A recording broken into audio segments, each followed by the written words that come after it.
Man, we got tanned. We all look so dark now. Pistuhan. Puntang Ruins. Puntang Balay ni Green Sea. We're asking for Puntang directions Bambukal. right now. So Maraming that we're puntahan ready nyo to go walay tomorrow.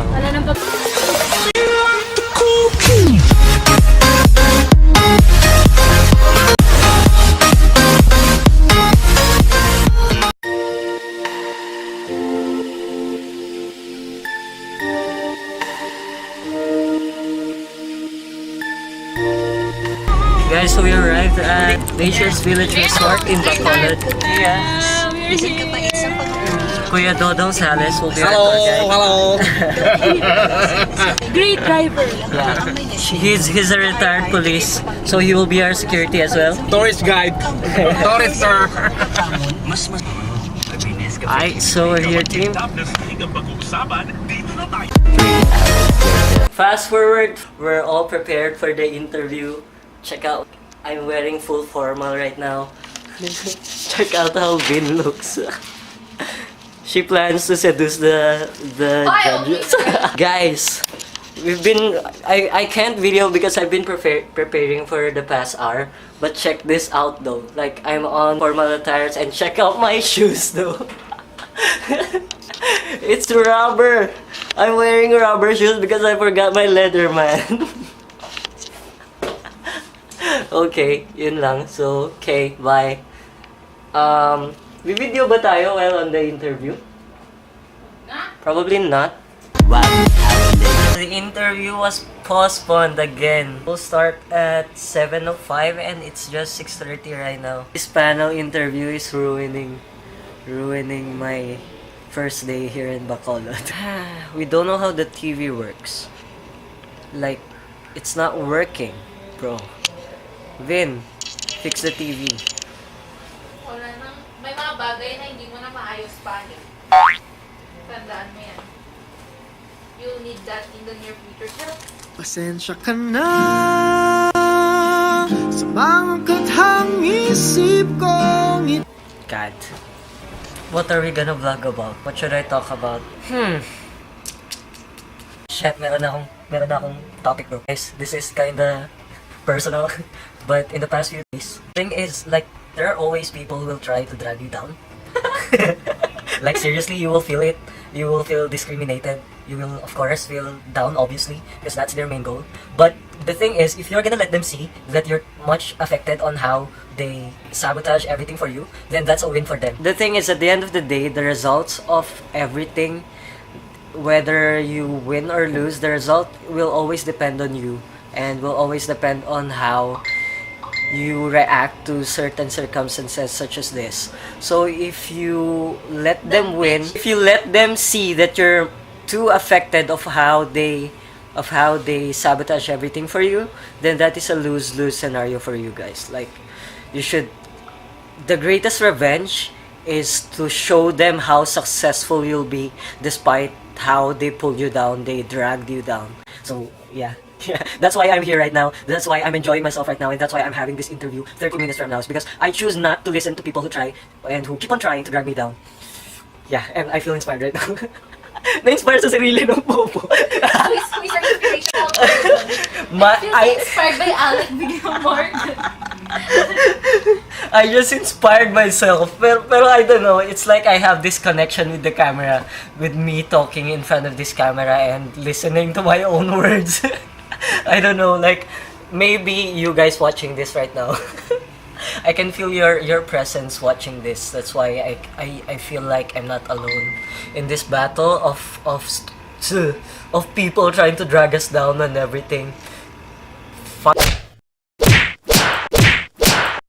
Check out my bed though. It's a bed for 3 people. Three Alex. No, if you're gonna put Alex here, it'll be like 5 Alex. See? Binash mo yung sarili mo. That's not a bash.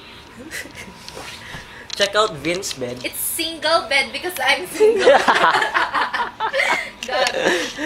But seriously, look at this bed space. So much space for activities. Smash. And check out Vince's bed. It's for singles, you know. It's cute. Check out I don't know's bed. And more beds. Too many beds in this room. So big. I'm gonna end this vlog for today with that. Top of the morning, everyone. Day 1 here at Bacolod. Starting this vlog in a chill mood because there's nothing much to do here. So we are currently in Ayala Mall here. But hindi na focus. Like, the only cool thing here in this mall so far is that fountain over there.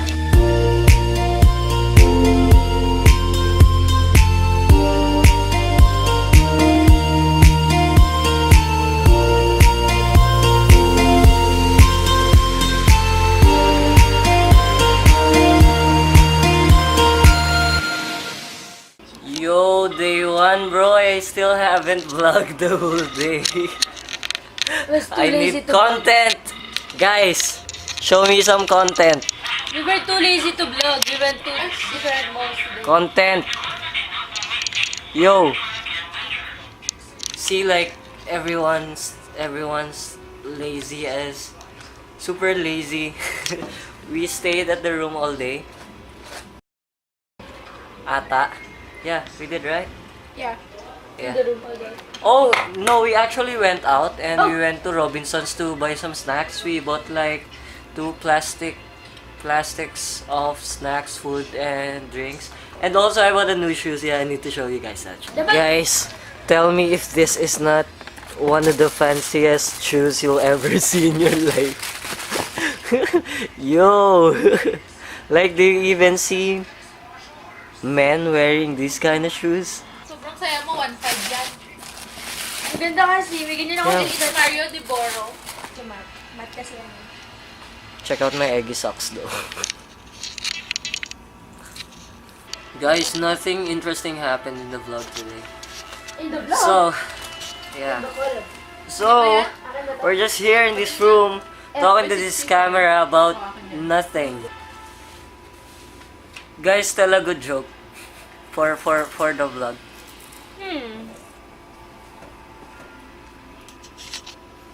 Pag nag-away bang dalawang bote, ang tawag ba doon battle? Why do you guys have some cute, I don't know, Yun Lore? nga sabi ko sa'yo, bili tayo. Why? I only have these cute egg socks. I look so basic right now. And basic is not. Basic, it's not. It's not cute. Basic, it's normal. Basic is not So vloggable. today, I'm a normie.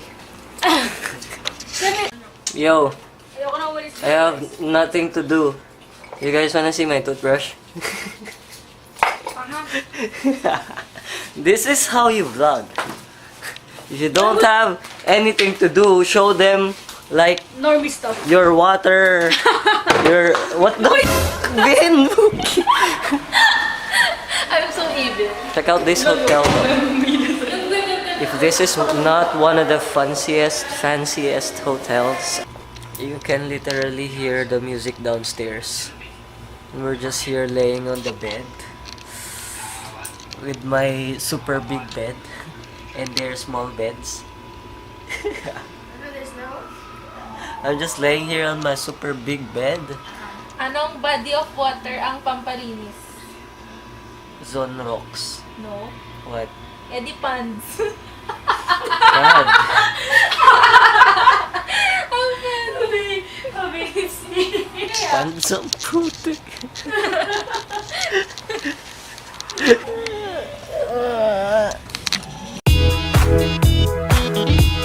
Hey guys, no vlog for the entire day because we were busy debating and debating. So as of now, the next match will be the grand finals. We just finished our last match, which is the semifinals for the annual regional convention.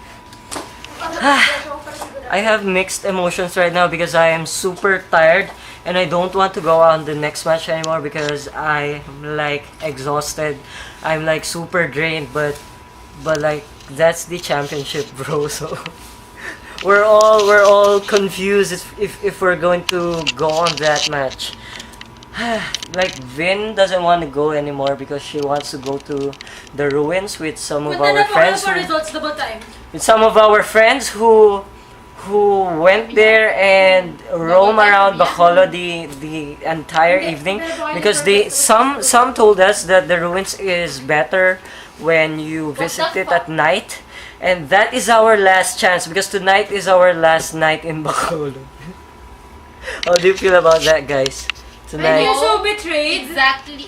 We aren't exactly in the last night in Bacolod because our flight from Bacolod to Manila will still Be on 7 p.m. Night, rather.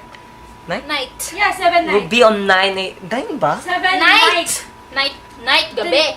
Yeah, 7 p.m. night tomorrow. Yeah. Yeah, nga, So, this is the last night. we can't make walay when your flight is 7 p.m. Yeah, but this isn't our last night. It's our last night as a Chance. chance to go Okay. roam around the city. Because Now we have to go and check out if we won the semifinals, but I'm very positive that we did. But I'm gonna go there with my slippers on, as you can see.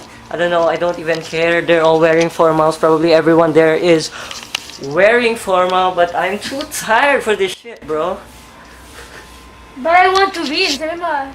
Nah, it's good. I'm good at second. Kid naman I wanted to win. I want to be prettier than Atera. At least Second place is good. At least in this case. Okay, guys, let's go. Why did you lock the door? Let's go, guys. Filipino. Let's go, guys. Guys, we're going on grand finals.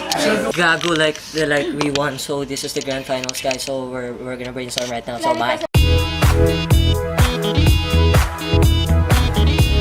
Suspense is killing me. We're about to announce the winners for the day. Third best speaker is Alec.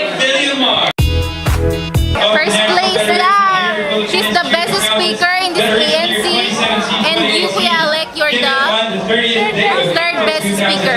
The Alec. And me, well, never mind, but we are the champs.